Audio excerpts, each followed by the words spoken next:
All right, we are now live. Welcome to the show, everyone. American history has shown that just because a war is foreign doesn't mean it won't have impacts on your life here when our government gets involved over there. Trump seems to understand this, which is why he's trying hard to broker peace between Ukraine and Russia. 2 boys were suspended from a Loudoun County school, yes, that one, for complaining about a girl in their locker room. And banking executives are now saying that they were pressured to debank conservatives by the Obama and Biden administrations. And it appears that some students at universities feel the need to exaggerate their liberalism on campus in order to avoid being targeted, which is a surprise to nobody. But it's interesting that we're doing studies about it now. We are going to talk about all of this and more in episode 507 of the In the Tank podcast.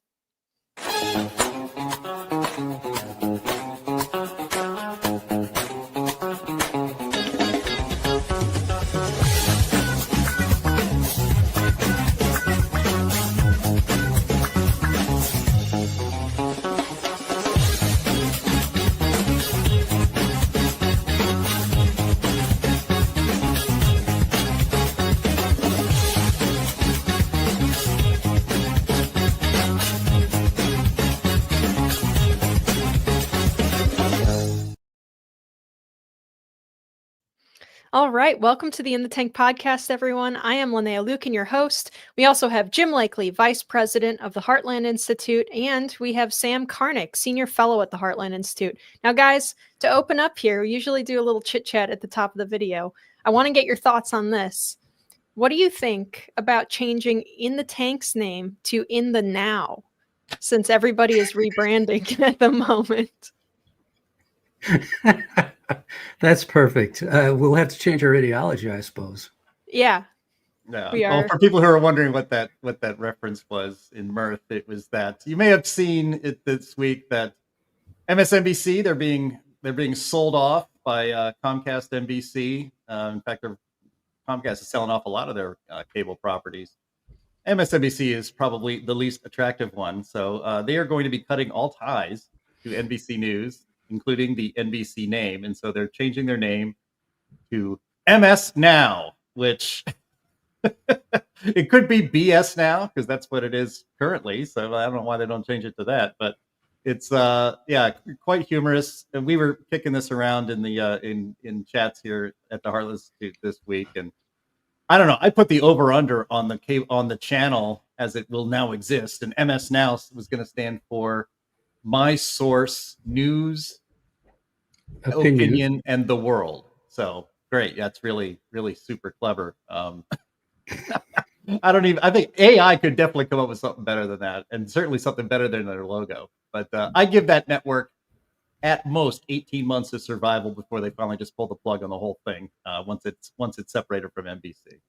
It really is interesting how NBC is trying to get rid of the stink of MSNBC, because that's what this amounts to. They're going to get rid of the NBC connection to a lot of other networks as well, CNBC, and I think they have a few others. I don't think they have Bravo, but something like that, E or Bravo, and they're trying to get rid of these connections and make themselves into a more coherent kind of name brand that will go under as well.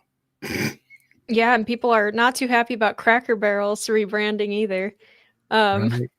A lot of jokes to be made about that one. I think I'll leave it to the audience to make those. But let's see. Do you guys remember when they changed the spelling of the Sci-Fi Channel's name and how stupid and lame that was? Yeah, from all of this from SCIFI to SYFY. Yeah, one of the worst rebrandings in history. Minimalism is a scourge. All right. Anyway, before we get started, you guys, if you want to support the show, you can go to heartland.org/inthetank and donate there. Please also click the thumbs up to like the video, and remember that sharing it also helps break through some of that suppression that YouTube has on us. Even just leaving a comment helps us too. If you're an audio listener, you can help us out by leaving a nice review on whatever platform you're using. All right, so let's get right into it with Unhinged. Jim?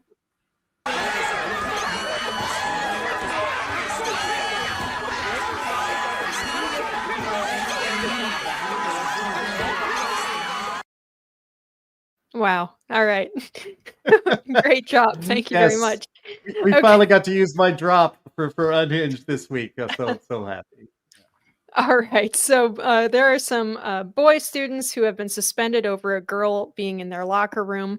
This is once again at the Loudoun County School District.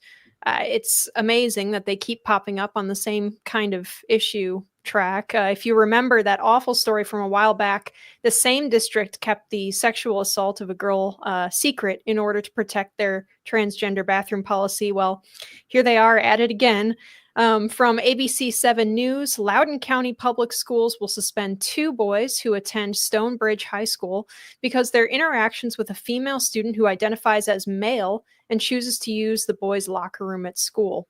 Earlier this year, 7 News reporter Nick Minnick was the first to report that LCPS launched a Title IX investigation into the students after they were recorded on video asking why there was a girl in the boys' locker room. It's important to note that the person filming in the locker room was the girl, who was a girl who identified as a boy, and the boys were not too pleased with her entering the bathroom. So anyway, the boys were hit with sex-based harassment and discrimination claims, which are going to go on their permanent school records. One of the kids was, his parents went as far as to take him out of school. So this stuff is just crazy. And it's crazy, too, that the same school district seems to be sticking to this, even though they got so much backlash over the previous incident. Jim, will they learn? Yeah, I mean, Loudoun County had this happen in Northern Virginia, of all places, after radical school district policies in Loudoun County, basically delivering the governorship to a Republican in the last election, is quite something.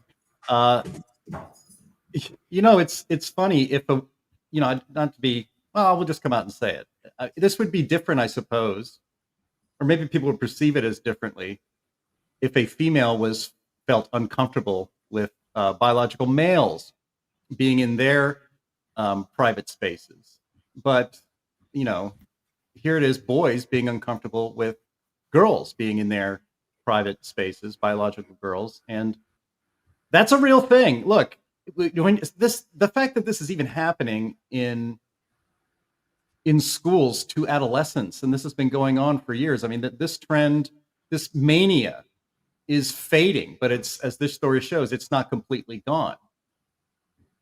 These wacky, radical adults who are put in charge of our children in public schools and in all public spaces, really. Have they forgotten what it's like to be an awkward, adolescent and teenager?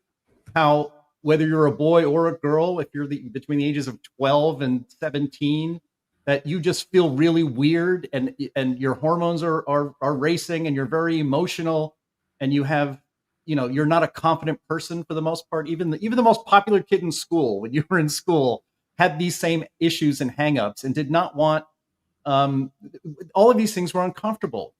The fact that we have to do this now, we have to stop policies like this, or that parents have to fight for the rights of their children to not be in the same spaces, either in bathrooms or locker rooms with people of the opposite sex and not gender, but sex, is insane. Johnny and I have talked about this, who guest hosted for Linnea last week. We talked about this in the office a lot. And it's that, things are going back to normal. The normies are taking back over the world and our politics and our culture. And another way to look at it is that nature is healing itself.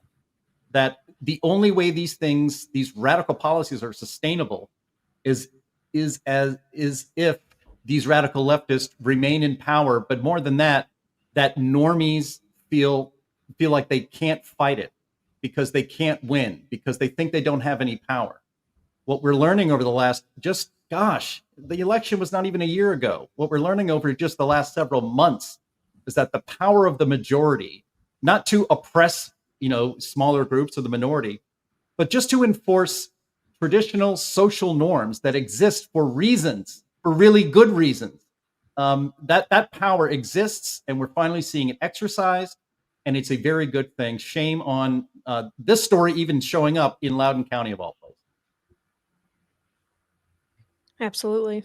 And Sam, do you have anything that you wanted to throw in on our Unhinged segment today? Or this subject actually relates to what we're going to talk about last today, so we will kind of loop back to it. But what you got? Jim did a great job of sort of characterizing the situation. I would just say that one thing that's really important to recognize here is that this is a government organization. These schools are run by the government, and so they feel that they can do whatever they want, and that's the real problem. We definitely have to get school choice in this country, and the Trump administration has made some moves in that direction, but it's basically got to happen on the state level. We're having success all across the country in getting more school choice, but the numbers of children that are being able to take advantage of the options is not as high as it needs to be. Honestly, we really need to get rid of the government schools altogether, in my view. All schools should be independently managed and owned. And if the government is going to put money into them, it should be by giving it to the parents to bring to a school, and then leave it alone. That we're going to see in all the issues today that they all seem to empower the government, and it's always used in a corrupt way. So they're trying to make young men and young women feel powerless. And in the case of these two boys, that sent a message to everybody that we can humiliate you in any way we want, and we're going to Whoops. Okay. change.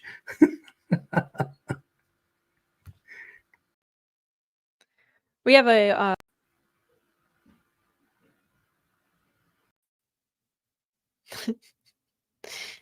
what's up? Alrighty. Okay, so and you're absolutely right there. And you guys, we are going to do something to our audience here. We're going to do something a little bit different this week. We are going to hit the main topic first to see how that goes for a time. So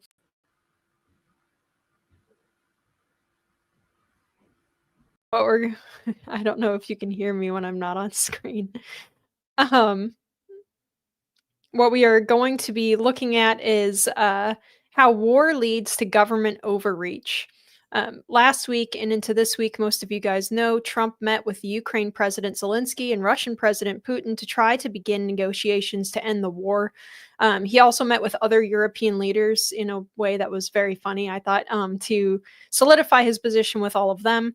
It was pretty amazing all around. Zelensky actually wore a suit this time, and Putin was treated to a vaguely threatening bomber flyby, so that was pretty fun. The Epic Times put together a good article on takeaways from the meetings, which I definitely recommend. I think it's just titled 6 Takeaways from the Trump, Putin, Zelensky meeting. So the first highlight that Epic looks at is Trump said the United States would help Europe with security guarantees for Ukraine. The exact nature of the security guarantees remains open, but the Trump administration offered some clues that met with a positive reception from Europeans. Article 5-like protections might have to be achieved alongside a promise to keep Ukraine out of NATO itself. Ukraine's interest in joining the organization is what drove Russian concerns ahead of its invasion by the neighboring country. So the meeting was certainly friendlier than the last time Zelensky was in the Oval Office. Epic Times also says that there might not be any prerequisite ceasefire for the peace deal, and that there might be some territory swaps involved. But the Ukraine and Russian war itself is not really the main point of the segment that we're discussing today here. The main point is why, for domestic benefit, this thing should end, and that the United States should be getting out of it entirely as soon as possible. So, Sam, you brought an article to our attention from the Independent, which was really good. It's called "How War Amplified Federal Power in the 20th Century," and I'm just going to read a little bit more, and then I'll hand it to you, Sam.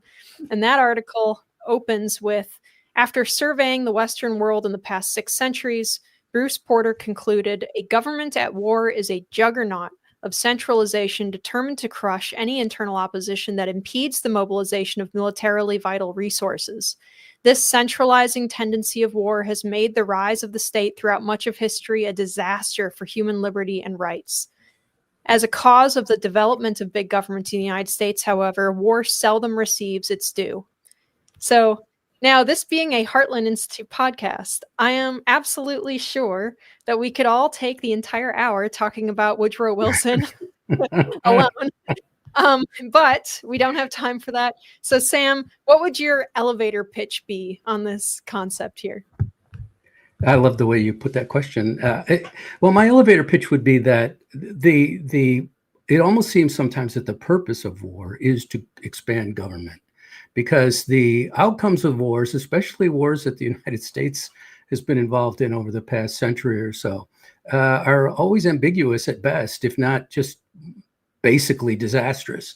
But the real outcome of war that is permanent, that does last, is the expansion of government. And as our viewers will know from history, but also if you take a look at that article at the Independent Institute, you'll see that after World War I, well, leading up to World War I, the progressive movement had not actually made that much progress in centralizing government in the United States and creating an expertocracy. But in World War I, they did that, but then they got voted out of office because of all the horrible things that had occurred during that time. And the Republicans came in, and the great President Warren G. Harding actually solved a horrific depression that lasted only a few months by cutting federal spending radically and eliminating the federal debt. So what happened then was that a lot of those things went away. But then we had another disaster, which was the stock market crash, which would have been easy to fix. But instead, the government used this expansive approach again. Same thing during World War II, same thing during the Cold War, same thing right up through to the Patriot Act in the Iraq War and Afghanistan War. So all this that's been going on, the one thing that you get is the expansion of government. Now, did any of these wars really work out the way they were supposed to? The Great War / World War I ended up bringing on a depression in the United States and much of the rest of the world, and brought on World War II. There's simply no question about that. So that was a catastrophe. World War II went right into the Cold War. The Cold War went right into, finally, the dissolution of the Soviet Union. But one wonders if that would have happened faster if the United States had been more diligent in building our own economy and building our own respect for individual rights. So again, and now the Patriot Act, what a horrible thing that was. So you see that war just expands government. That's the one thing it does effectively. The rest of it, all these wars are supposed to end all wars, or at least bring peace to a certain region or something of the sort. Trump has the right idea in saying, let's just stop these darn wars in the first place. Yeah, and I imagine, we don't even kind of the standard approach to this discussion is to go all the way back to at least World War I, if not earlier. I mean, government expansion happened during the Civil War. It Right. happened during the War of 1812, but those were at least local. But I imagine that you can make the point well enough just looking at the global war on terror, right? I mean, Jim, Yes. what you're still muted, but I saw you making eyebrow motions. Yeah, yeah. I tend to wear my thoughts on my face. Guilty as charged. Good. I also want to apologize to the audience, especially those watching on YouTube. Andy, our producer, is out on special assignment for AI purposes, and myself, I screwed it up, so it's on me. Keely's back there helping us out, and I'm not making it easy on her by screwing things up. So anyway, putting that aside, Sam, as you were talking, I was actually thinking about how war expands government. I mean, that's the thing right there on the sidebar. What was the tax on telephones that Americans were paying 120 years after the Mexican-American? Was that the Mexican-American War it was supposed to finance? And I think it's the Spanish-American War. Spanish-American War, right. And right. I think we only stopped paying. Yeah, we only stopped paying a special tax to fund the Spanish-American War like in 2012 or something like that. It was absurd. Then, yeah, and you rightly point out the in World War One, or Linnea, you did pointed out in World War One that Woodrow Wilson's disastrous progressive presidency is where we got some of the worst reforms in the history of this country. Without question, the worst reforms in the history of this country was the early 20th century progressive movement, from which we're still not recovering. There's still so many policies instituted more than 120 years ago that were crap then and are even worse now, including the income tax. We had to get that. And I think that might have been related to World War One, right? So yeah, and the Independent Institute points it out that prior to Woodrow Wilson, something like 99% of the American population was not in the population of people who had to pay any income tax. Right. There was some income tax, but it was on people who were making like $500,000 a year or something like that. And it was capped at 6% or something. And nobody else had to pay any income tax at all. So while that might not be fair, it's not equitable, but it's at least not the behemoth that we have today, right? Yeah, and for sure, and it's like, look, this is the nature of government. Once it's the cliche about the nose under the camel's nose under the tent flap. They'll never leave. That's why we at the Heartland Institute fight for smaller government and more individual liberty, and it's a constant battle that will outlive everybody on and listening to this podcast, I'm afraid, because that is the nature of government, is to grab power and to suppress and, frankly, enslave the people to serve the state. That is the nature of government, and that's why the Constitution was written as it was. That is exactly what the founding fathers and the framers of the Constitution were doing their best to put off as long as possible. They understood a lot better than modern man does what the nature of government is. Most of their experience, of course, was through monarchies, tyranny through monarchy, through inherited power. But the principle of that doesn't change because we live in so-called democracies. What is the name of North Korea's? What's North Korea's real name? The Democratic Republic of North Korea. And I believe most of the most tyrannical states across the world have the word democratic in it somewhere. So the nature of government power and its abuse and suppression and tyrannical control of the people is constant and always there, no matter how free a form of government you may have. Again, that's why the Constitution was written as it was.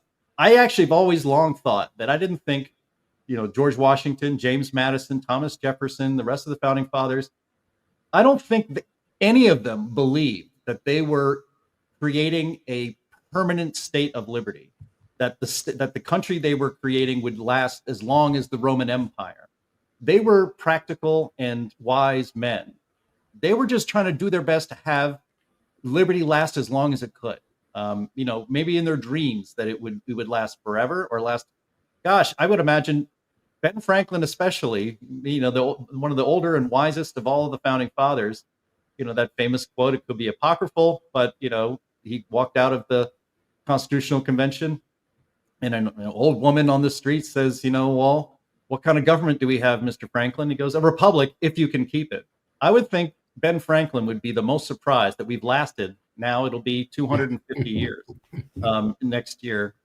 He would probably have been the most surprised.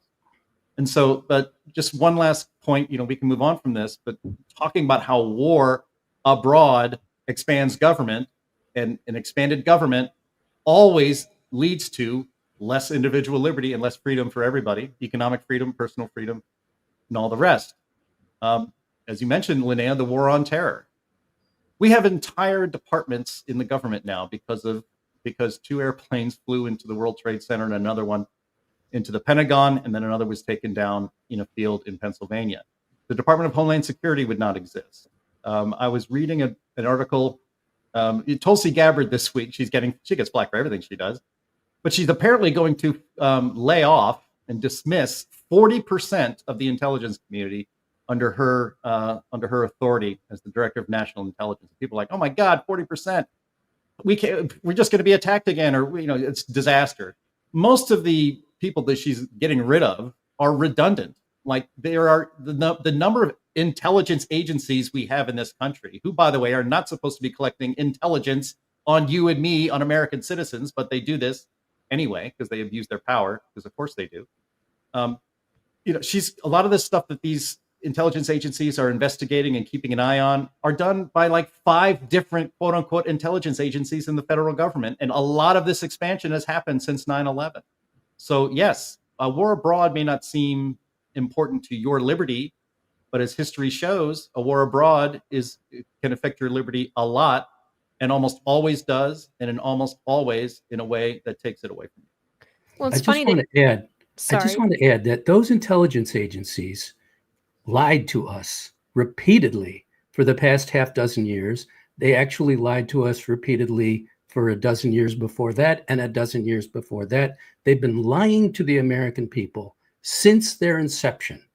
And the only way to stop that is to shrink them and kill them and get rid of them.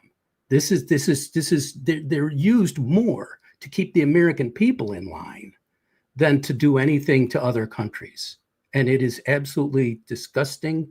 And Ben Franklin would, if he were to see our country today, he'd say, oh yeah, I see you're still called the United States of America. That's a good one. Right. Well, and it's funny too, because nowadays, and it's a good point that you brought up about how people panic when you talk about like removing some of the things that we didn't have for the first 200 years of the country's existence. And we're just fine without. And it's not because some brand new technology just came about, or it's not because, the threat of jihad is more than ever different. But like, we were just celebrating, what was it, 2 weeks ago, that we don't have to take our shoes off in the airport anymore. Isn't that just kind of sad? You used to be able to walk right up to the gate without having a ticket and to welcome people off the plane and stuff. I was really little when that was a thing, but that was, it's crazy what we get used to. And then when they offer to, give some of that freedom back, even if it's something as tiny as leaving your shoes on, people are like, but what about shoe bombs? There's never been a shoe bomb. One guy failed at a shoe bomb, and millions of people for 20 years have to take their freaking shoes off going through a metal detector. It's absurd. I smile wryly, and a tear starts to form on my face when I watch a sitcom or a show from the 1990s where people are actually escorting their family members to the gate and wave goodbye, because I remember doing that as a kid, and now that you can't do that anymore. And so, there's like that meme that goes around, look what they took from us. And one of the things they took from us was traveling like human beings and not like cattle. Well, there's a quick point. Isn't all this sort of sex freedom that we are supposedly have, and like in Loudoun County, for example, isn't that perhaps just a way of redefining freedom so that we can be utterly unfree in every single way, but feel like, well, I can always take drugs and become a transsexual if I want, that, That's like, good. well, I'm free. Yeah. Well, and I wanted to read another part from this independent article here that says, he points out, so authorities resorted to a vast system of controls and market interventions, this is for World War II, to get resources without having to bid them away from competing buyers in free markets. They fixed prices and directly allocated physical and human resources, establishing official priorities, prohibitions, and set-asides, and rationed the civilian consumer goods in short supply. The war planners steered raw materials, intermediate goods, and finished products into the uses they valued most. Markets no longer function freely. In many areas, they did not function at all. And it continues, awful human rights, abuses in the United States, like Japanese internment, the arrest of conscientious objectors, all sorts of stuff. And federal tax revenues went up and stayed up forever, and they have continued to climb since then. So yeah, it's And never ends. the borrowing. Don't forget the borrowing. That has gone up faster than revenues. Absolutely. It went up by something like 20 times after one of these wars. The borrowing went up 20 times. Revenues went up like 4 times, and borrowing went up 20 times, 2,000%. Although I will say, you sent another, like a Substack post too that points out how Europe, I'm sorry to our European viewers, but it's kind of true that Europe is like an American vassal state and has been. And I will say that it was pretty funny to see all of those European leaders sitting there in front of Trump, who they all despise, at the Resolute desk, like kids called to the principal's office on this whole issue. And Trump's trying to end this war. All these different European nations have been begging for us to put boots on the ground or to send more money or to send more resources. And Trump's like, look, we're sending resources, whether we want to or not. But we're not putting boots on the ground, and we are going to try to end this thing however it takes. And a lot of these leaders are just kind of like stomping their feet a little bit over it as they sit in their chairs there. I thought that was a great image, and it showed that America, we're getting back on track, as you both alluded to earlier. We're getting back on track. There's a long way to go, a long way to go. But the fact that we have a president who can sit there at his desk and have all the presidents of other countries and the EU sitting in front of him and have to listen to what he says, well, we're the biggest, we're the best, we should act like it. Well, and it's kind of crazy because this is a very different strategy than any other president has had. I mean, we've had presidents try to, have trilateral, peace brokerages and stuff in the past, but nothing quite like Trump just coming in and saying, you know what, let's just not have this war anymore. We're just going to end this thing right now. And we're, without pledging all sorts of stuff to it, to the extent that previous wars have. Yeah, it's fascinating. And as Archie's mom comments there, loved seeing Ursula squirm. Yeah, Diane, they all got called into the principal's office. Yeah, exactly. Yeah, and Chris, again, that could have been Kamala sitting there. Kamala, however we want to pronounce her name. It's, yeah. Well, I mean, people don't want to believe it, especially never Trumpers and radical leftists, but Donald Trump hates war. It is indisputable fact that we didn't get into any new wars in Donald Trump's first term. And I think you may not like it when Donald Trump says it, but Russia invaded Ukraine under Joe Biden's watch because he perceived correctly that Joe Biden and his administration were weak and that they would not do anything to stop him and that it was worth the risk. Now, you may discount him saying this, but Vladimir Putin said the same thing. I read at least a smidge of. He says, no, I wouldn't have invaded Ukraine if Trump was president. Now, that has many layers to it. Like, for instance, Trump may have talked to him a little bit and actually try diplomacy. But the left, which used to be, they were the anti-war party. From the 1960s on, it was peace, man, and it was no war, against Vietnam. When I was in college and in the first Gulf War, it was all the hippies and leftists out on the green at the University of Pittsburgh, protesting against the war in Iraq. And it was the same thing with George W. Bush. The global left all over the streets protesting against George Bush, burning him in effigy and all this stuff as some kind of warmonger. But now they're against Donald Trump because he's for peace. And everything is just turned on its head. But yeah, what if that was Kamala in the Oval Office instead of now? Do you think all those people are going to show up because in 48 hours because Kamala Harris gets on the horn and says we got to end this war in Iraq in Ukraine right now? And I just met with Putin and we've got this thing all lined up. It's now or never. The contemporary legacy media will not report this accurately, and in fact, it might even take a second generation of historians to look back on this properly without the taint of Trump derangement syndrome burrowing into their stupid skulls. But Donald Trump will go down as a historic president in many, many ways. And I think one of his legacies is going to be obviously as the peacemaking president, and also the one that finally got Europe to start taking care of itself again, instead of depending on American money and might for every single thing that might crop up in their own continent. Again, Donald Trump ripped by the legacy media and the left for what?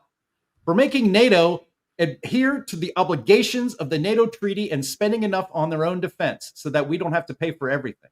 Oh my gosh, what a horrible thing. Donald Trump made them do that. Nobody else did, and Biden certainly wasn't going to do it either. In the long run, the reason why all of those leaders, I'm sorry, Sam, I keep going on, you'll get your chance in a minute, but the reason why that photograph of all those leaders sitting around in tables like it's an ordinary conference, an impromptu conference at any business in America, is that they know, one, who the big dog on the world stage is. That's the man sitting alone behind the desk. And number two, they realize that with that power, they can either be a friend, or they can be an annoyance, or they can be a foe. And they all chose the first one. And I would just make one more observation. There was a conspicuously missing world leader in that photograph. Does anyone want to guess who that leader is and what important ally of the United States he is from? Mark Carney of Canada was absent from that meeting. Canada is a NATO member. And Donald Trump said, you know what? You're such a clown. You're only going to mess things up. I'll brief you. I'll have some of my guys, maybe third level intel guys, brief you later. You're irrelevant. So that's one of the biggest power plays I've seen a president do, maybe ever, since Reagan and Reykjavik. I think that was one of the biggest presidential power moves we'll ever see.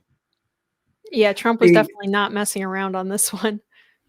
The Democrat Party has long characterized itself as anti-war, and you rightly point out that was the characterization in the 1960s, but it was Woodrow Wilson who was eager to get us into war. It was Franklin Roosevelt who possibly manipulated us into getting into the Second World War. It was Kennedy who got us into Vietnam, and Johnson who expanded it grossly, and Nixon who stopped it, Nixon being a Republican. Now, since the Reagan years, Republicans have been as responsible for starting wars as Democrats, unfortunately. We have truly had a uniparty since then. That said, Trump has gone back to the greater tradition of the American right, which is peace and prosperity and individual rights. And those all go together. And so I think that what we're seeing here is a restoration of the American way. And Trump is doing this in a multitude of ways. And one of the most important, though, and the lesson we take from this is that war is a tool of the state to grow its power. And Trump is fighting back against that. We will all benefit greatly from this. And history, I don't believe in that being on the right side of history nonsense. What I do believe is being on the right side of things. And Trump is, I believe, and historians are going to recognize that this was an extraordinary time. We lived in an extraordinary time in 2020 through 2024. This is a good one. That was a bad one. And there's, as I said before, there's a lot of work to do, but at least we have somebody trying to do it. And yes, what he did to Carney was hilarious. Well, I'm glad that we did this first, because actually a lot of this stuff kind of transitions into much of what we're also talking about. So we have all this uniparty stuff going on for years. We know that even during Obama's or during Trump's last term, there were kind of rumors about debanking going on of conservatives and banking executives. Oh, that's music. Banking executives are now blaming Obama and Biden for debanking of conservatives. So we have this from Fox Business. Bank executives blow the whistle on how Obama and Biden admins pressured them to debank conservatives. Funny how they wait until now when Trump administration is going, kind of hardcore versus last time, right? In the wake of President Donald Trump's executive order outlawing debanking, major bank executives told Fox News Digital that they were under pressure by the Obama and Biden administrations to deny services to individuals and businesses for political reasons. Those pressures were very, very real. When your regulator gives you a suggestion, it's not a suggestion, it's an order, a senior banking executive told Fox News Digital. Fox News spoke with two executives at leading U.S. banks who asked to remain anonymous, fearing reprisals. I still kind of think that should be, this kind of thing for news should be like maybe illegal or something. I don't really know. It's getting really annoying. I don't think I've seen a major article come out in years with sources listed. It's getting out of control. Anyway, according to one executive, banks were pressured to deny services to certain industries as part of Operation Choke Point and Choke Point 2.0.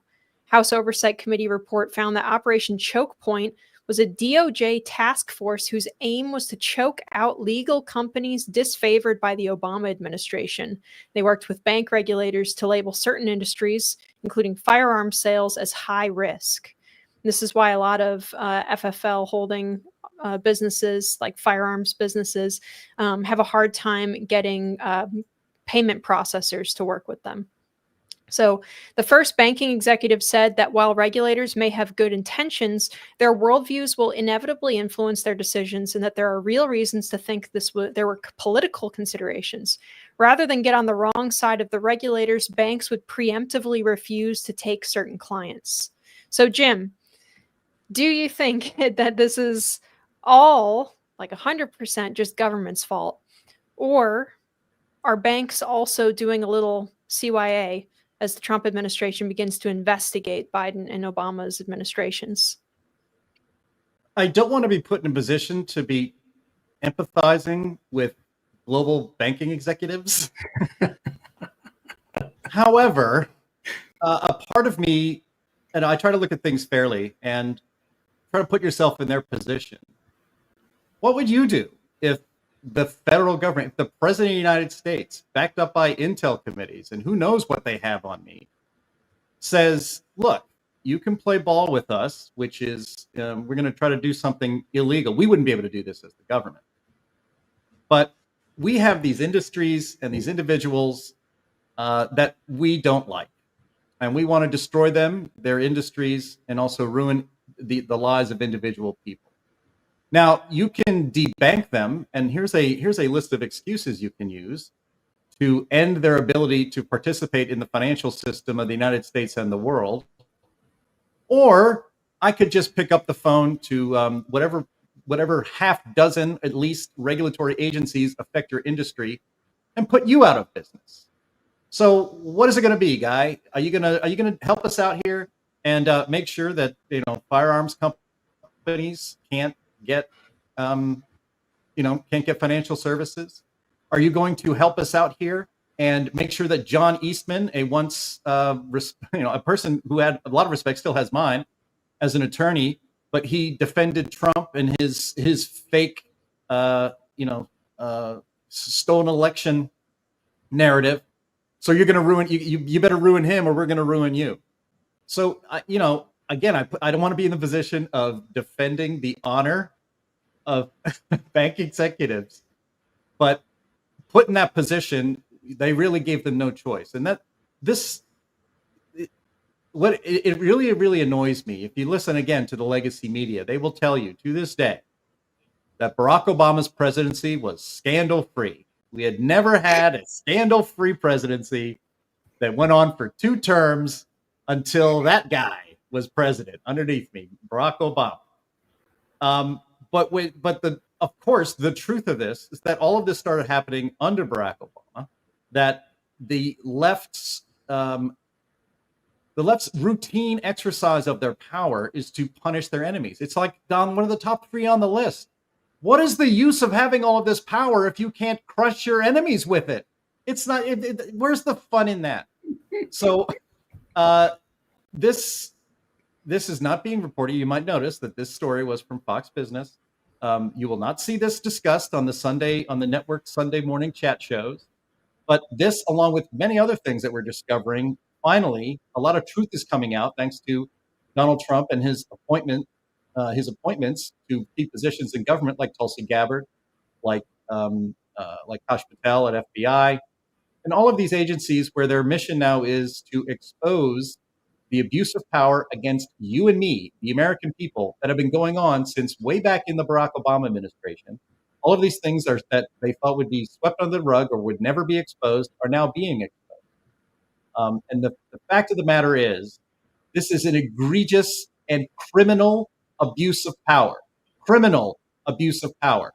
Now, it is great that maybe more people are now aware of this. A lot of these stories, actually, those of us who don't read and depend on legacy media to keep us informed have known about these things for a very long time. It is really nice to actually see the actual documents and the proof of what we'd already known what was happening. But all of this is great. I don't want to see a bunch of congressional hearings on this. I want to see indictments, and I want to see people have to lawyer up, and I want to see people in jail. Because if you do not jail these criminals who abuse their power to punish their political enemies, we will just get more of it in the future. Yeah. And you're absolutely right about that, Jim. But I do want to be the bad cop for a second on the banks. Okay. Go ahead, Sam. Why now? Why now? Why not during the last Trump administration, when certainly his regulators were not going and telling them to cut off firearm companies or to cut off oil and gas companies? They were aggressively pursuing ESG stuff during Trump's last administration. So why now all of a sudden are the banks like, oh, we were victims the whole time and Trump came and saved us? I think this goes back to your first question, and I'll say I think it was 100% the government. 100% the government. They used their leverage to whatever ends they desire, and that's all there is to it. As Jim said, he was very right on this. That these businesses, they didn't have any choice. They could pretend that they did, but or we could pretend that they did. We free marketers could say, "Oh, it's a free market," but it wasn't. And now, yes, they did give in to ESG and DEI and the like, and that's contemptible. But the debanking, specifically debanking, that was a government scheme brought up under the administration of President Barack Obama, whose administration was scandal-free because the press covered up all the scandals and the intelligence agencies likewise.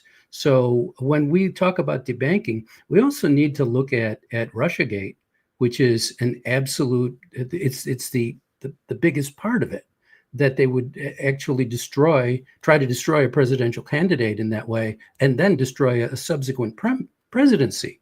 And so this is outrageous. This is way bigger than Watergate. It's absolutely horrific. So let me just get in a little brief description of how this debanking worked. What they would do is they would say, we, as Jim alluded to this, we have a reputational risk with you. what that means is it's bad press. You're getting bad press. And so that's a reputational risk. We run the risk of losing money on you. But the bad press was coming from a collaboration between the government and the media. So it was a complete government-run scam from beginning to end. And since Trump has now started working against that, it's all gone away. Now, the thing is, I don't know if in 2017 through 2020, especially early on in the Trump administration, there was an awareness of just how deep all this went and how unnatural and unmarket it really was. That this wasn't businesses deciding things on their own, that this was just a government-run scheme from the beginning. So there is that. And then there's also the fact of Russiagate, which hamstrung the Trump administration from doing its job in so many areas. So to me, this is a 100% government problem. And it's great to see that it's finally coming out. And what we need, though, is for all of these scandals to be exposed to the light of day. Now, the press, the mainstream press, they're not going to cover it, but it's all out there. It's on Twitter. It's on all kinds of publications. It's on Substack. So the truth is getting out there, and the truth will get out there. And so let's just make sure that we all recognize what the truth is and that we stand behind it. And the fact is that probably, I would say, the most corrupt president of our time is Barack Obama. Barack Obama is the most corrupt. And I would also add that it was Barack Obama and the European Union who created the mess in Ukraine and started that war. Russia didn't. Obama and the EU and NATO put all the conditions together to make that war happen. So pretty much everything that's wrong with the world, Obamacare, everything that's wrong. Look at anything that's wrong. Go back to 2009 to 2017, first month of 2017, and you'll find the source there. Yeah, it was Joe Biden who said, I wouldn't be so troubled by a little minor excursion of Russia into Ukraine. People forget that he said that. An excursion. My dog strongly disagrees with this. Okay. Your dog is outraged. We have a good doggy rant. She cannot believe it.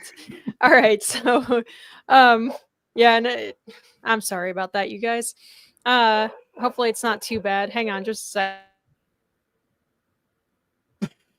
sec. Dog rant.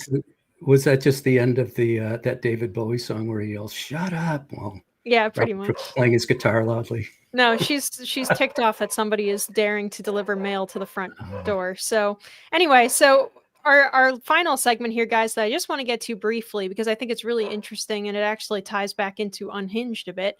College students are faking progressive beliefs to get by. This is not something that's surprising.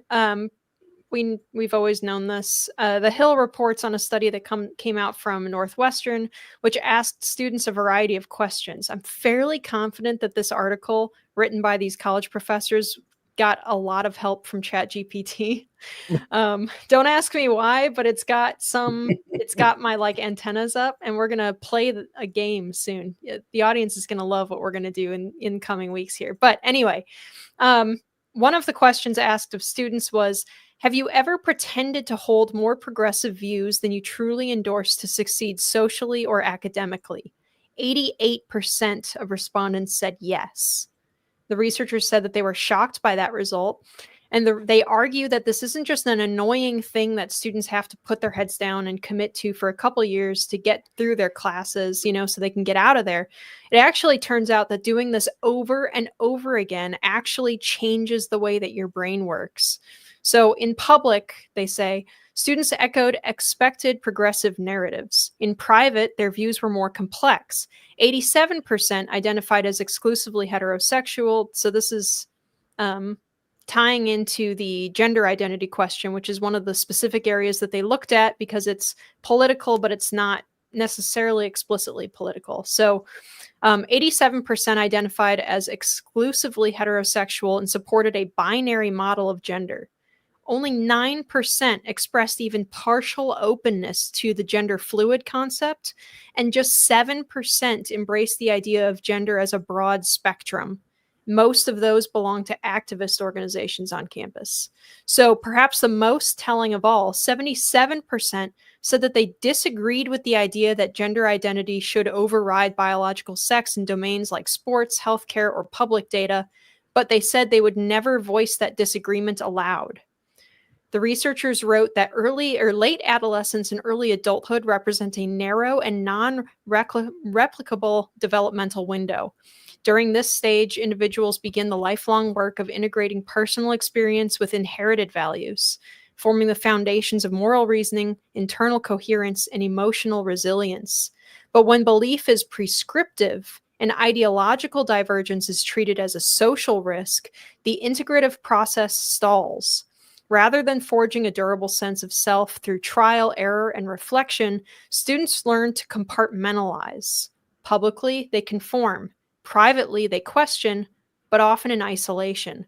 And this split between their outer presentation and inner conviction not only fragments identity, but actually arrests its development. So it's actually, this really struck me reading this, because it's actually no wonder totalitarians around the world and across history have known this intuitively without needing a study. That's why they make you say stuff that you know is false. This is something that's been remarked on for more than 100 years at least, I would say. And so the idea that, well, it's okay. These students are just putting their heads down. They're pretending to be progressives in school, but when they get into the real world, they can shed all that nonsense. Of course, that doesn't continue if you go into, the corporate world. You still have to keep your head down. But the idea that it actually impacts the way that you think and perceive yourself later on in life, if you do that, is really recontextualizing to me, because I had a lot of well-meaning conservatives give the advice to tell the professors what they want to hear and keep your head down and say stuff that isn't true. So this is just fascinating. I'd love to get you guys your thoughts on it. Let me go first, and then Jim can do a rant. All right. No, I think it's really important here that to understand what's going on. The George Orwell's great book, 1984, a central element of it is the effort of the government, the totalitarian government, to get the Winston Smith, the protagonist, to agree that 2 + 2 = 5. And that's what this is. So they say, they say the craziest things, the most bizarre things, and say, okay, there's no such thing as a man or a woman. There's no such thing as a boy or a girl. Say it. Say it. Say it. And you say, well, I kind of know, kind of yes. And then what they do is the whole effort is what one of the researchers said. They are sanctioning self-abandonment. The colleges and universities are doing this. I wouldn't say they're sanctioning it. They're forcing it. They're requiring self-abandonment, because their point is, if you are a heterosexual, or if you are a Caucasian, or if you are an Asian, for example, then you are not as important as other people. You are not as important, and you better get used to that. And we saw that with who's that woman who recently was the Joy Reid. She recently went on a crazy rant saying that basically white people are evil, and that that white people and heterosexuals must be pushed down, and we need and they do nothing creative. They've accomplished nothing in the world. This is all self-abandonment pushed on people so that they won't accomplish things, and so that people who do not accomplish things will feel equal to them, because nobody's accomplishing anything. And so this is an intent of making everybody equally degraded, by forcing them to say 2 + 2 = 5 in a variety of different ways. This is flat out totalitarianism. And one reason it is particularly monstrous, as the very fine scholars who put this study together have pointed out, that this is being done to young people. This isn't Winston Smith, an adult who's already had some chance to develop his mind. This is trying to grab people before they can even develop any kind of personal strength. And it is so foul and contemptible. It is absolutely mind-blowing. Yeah, I mean, Linnea, I looked up that it's a famous quote by Alexander Solzhenitsyn. We actually have a picture of him at our offices at the Heartland Institute. And here's the quote, which is really funny, if not so tragic and apt and true for his time, living under the tyranny of the Soviet Union. We know that they are lying. They know that they are lying. They even know that we know they are lying. We also know that they know, we know they are lying too. They, of course, know that we certainly know, they know, we know they are lying too as well. But they are still lying. In our country, the lie has become not just moral category, but the pillar industry of this country. I think you can probably say something very similar, if not say it is 100% apt, to the world we have had to endure basically from 2015 or 16 or so until 2020, until the November election of 2024. So basically an entire decade in which to keep your friends, to make it so that your cousin Sharon will come to Thanksgiving. We have to tell ourselves, believe, and mouth lies that we don't believe. I always think about J.K. Rowling, who I would disagree with. She's a leftist. I disagree with her on probably 99% of the things that she believes are true and good for society. But she had the gall as a feminist to say, no, actually, trans women aren't women. They are biological males who wish to present and live their lives as if they were women. That is 100% true. And it seemed the entire culture, including the actors that she made multi-generational millionaires by having them cast in her Harry Potter movies, the entire culture, not just in the UK, but the world, tried to cancel her. Now, she's a multi-billionaire, so she has what they call FU money. Doesn't matter what you do to me, I will still be rich.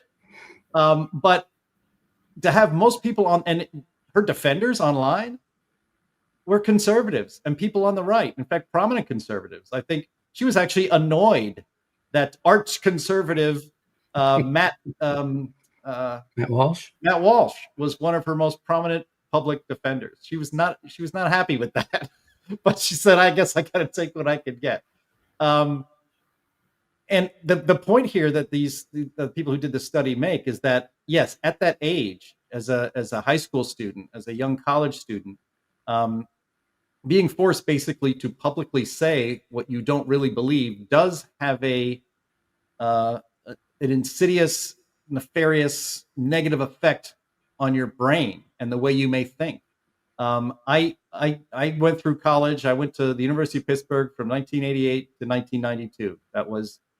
I might as well have gone to college in the 19th century compared to college today, and the way kids think about age and all that stuff.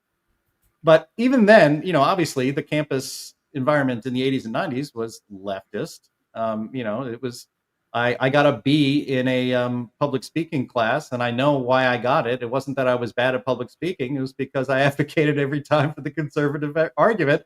And my professor very much, actually the young TA, didn't like that very much. But I got through my college experience with my wits about me and my values intact because I was able to say what I thought, even if I disagreed with the consensus, leftist liberal. We didn't really think about it as leftists back then, but just the liberal mindset of academia. I was able to get through because I was able to express myself. I never shied away from that. But you're a young person on a college campus today. if you want to have any social life, you're going to have to mouth, liberal shibboleths. If you want to pass your classes, you're going to have to toe the party line. I think I just came across a chart like this the other day. I think it was 99% of the faculty in Harvard's sociology department were registered Democrats. And then they went through the entire Ivy League. I think the lowest percentage of registered Democrats in liberal arts studies among the top 12 universities, the lowest number was like 89%. So, good luck getting through college or getting a date or, whatever, if you don't just mouth these lines. Now, one last thing I thought was interesting was that you said, it says here in the Hill that the dissonance shows up everywhere. You mentioned this, Linnea. 78% of students told they self-censor on their beliefs surrounding gender identity, and even their own gender identity. I think what's kind of funny is like this idea, you see these charts too, the idea that Gen Z and I guess Gen Alpha, 33% identify themselves as not hetero, like as some sort of, either bi or non-conforming and all this stuff. I don't know. Do any of you guys really believe that 1/3 of the rising generation around this country, or just even to say in the United States, not around the world, are actually gender non-conforming, that they don't really consider themselves a heterosexual human being? I don't believe that. I believe actually some of this performative virtue signaling that they talk about here when it comes to identity is that it's cool. And, gosh, maybe your options are a lot more open if you are non-binary, and if you, will do whatever. But, we've incentivized these sorts of things, not just like sensitive. I should say this the right way. It's not only dangerous to say what you really think, it's actually advantageous to say things you don't believe, because you get rewarded by it. You're not going to get a fast track to graduate school if you're a white heterosexual man, but if you're a non-binary, non-gender conforming one, you got a little better chance to get the goodies that you need in those sorts of circles. So again, like Donnie Kendall and I talked about the other day, nature is healing. I think you're going to see a lot fewer of these stories, and that's to the good, because if you don't have freedom of thought, if there are grave career consequences to being a normal human being, then we are in big, big trouble as a country. But I really do think nature is healing, and the normies are on the ascendancy, thank God. But it is critical to tear down the government initiatives that are doing all this. And one of the things that Trump is doing is sort of undermining the higher education, their money, how they get their money. So he's undermining their security and saying, if you want this money, you better play ball. So you have to win on the political side in order for anything good to happen. We always say, oh, we need to fix the culture. Well, the way to fix the culture is to fix the political side of things, so that people are free to do things that aren't harming one another, and they're free to say what they want and believe what they want. And then, as Thomas Jefferson pointed out, the best ideas will win. Yeah. And I would add too, I know it's well-meaning, just get your degree and get out kind of advice, because that's the advice that I got, and I did not listen to it because I felt like it was well-meaning but misinformed on the problem.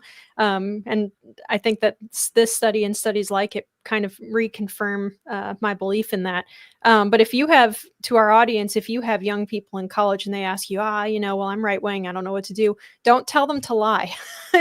Do not instruct them to lie. You don't have to tell them like, you should join college Republicans and be all outspoken and, causing problems on campus or whatever. Like, you don't have to tell them that, but please, goodness gracious, I wish conservatives would stop telling students to, tell the teachers what they want to hear. You might get a couple of bad grades. You might, miss a class or whatever, but you gotta break the cycle. We can't keep doing this. There's a perception on campus that everyone agrees with this stuff because everyone's keeping their head down. Yeah, this kind of relates to it. I've seen stories this week about how the Democratic Party is in a bit of a panic because Gen Z, it's proven from the last presidential election, Gen Z and now rising Gen Alpha, I guess the one behind them, are not registering as Democrats anymore. And in fact, they're going to be called the based generations because they are not going to put up with this nonsense anymore. And that's the thing. See, look, the Heartland Institute, we're a libertarian free market think tank. We believe in individual liberty. We believe in persuasion, not force. And, it's taken a long time, but I think, the left may, if they have any introspection, are going to look back at the way they have behaved over the last 20 years, but especially the last decade. And they're going to learn the hard way that force is not as good as persuasion. And in fact, the reason why they are always forcing their values upon every institution that they get control over is because they know persuasion doesn't work. But, frankly, unless you have guns or you run a society like Alexander Solzhenitsyn was stuck in, force is not going to last long term. In America, that's still the case. And because you have not been able to persuade the majority of America, not even a significant minority of Americans, about all the crazy stuff that you believe in, you've had to force it upon them. You've had to force it upon them by threatening social acceptance, sometimes threatening their very jobs, debanking them if they don't enforce ESG. But that's what makes me so hopeful about the future, is because although it has been nothing but force by the left for the last decade especially, it's coming apart because nobody really believes this, because you have not persuaded them. You have tried to force it upon them, and that comes from your arrogance and your hubris and frankly your closed mind, and it's starting to come apart. And I think as hopefully if Gen Z and Gen Alpha really are the base generations, pray to God that it will be a very, very long time until the left once again achieves this kind of cultural and political dominance. Well, I think that's a great way to close out the show. Thank you guys so much. That is all the time we have, unfortunately. Thanks everyone for your attention to these matters. We are live every week on Thursdays at noon Central on Rumble, Twitter, YouTube, and Facebook. Jim, what have you got for us this week? We are going to be on this very channel tomorrow at the very same time, 1 p.m. Eastern time, with the Climate Realism Show. Linnea and I will be switching chairs, and it's going to be a fantastic show. And our guest is going to be Matt Weilicki, who is a fantastic, realist and a real scientist who's a climate realist who has escaped academia and is now doing some fantastic work on the climate. And he's going to be our featured guest tomorrow. So I hope you can tune in. Sam? Yep, go to heartland.org for great information and stkarnik.substack.com. Alrighty, for audio listeners, please rate us well on whatever service you're using and leave a review. Thank you so much to all of our usual panelists, and thank you to all of our viewers. We will see you again next week.